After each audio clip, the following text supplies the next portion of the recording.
kasi hinihingi ko sa'yo eh.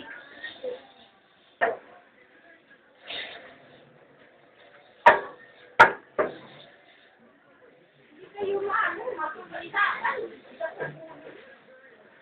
May ibagalit yung mga sa inyo.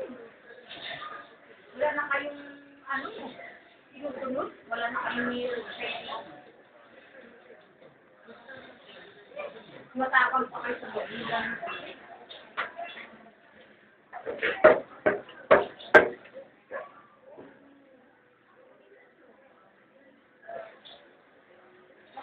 Kung kayo talaga may sa magulang mo, nagagalit ka lang, hindi pa ulit-ulit. Kaya ulit-ulit naman, nagagalit kayo.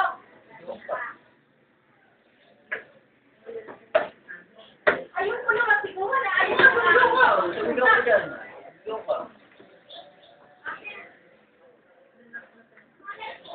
Isubukan mo rin galitin ako.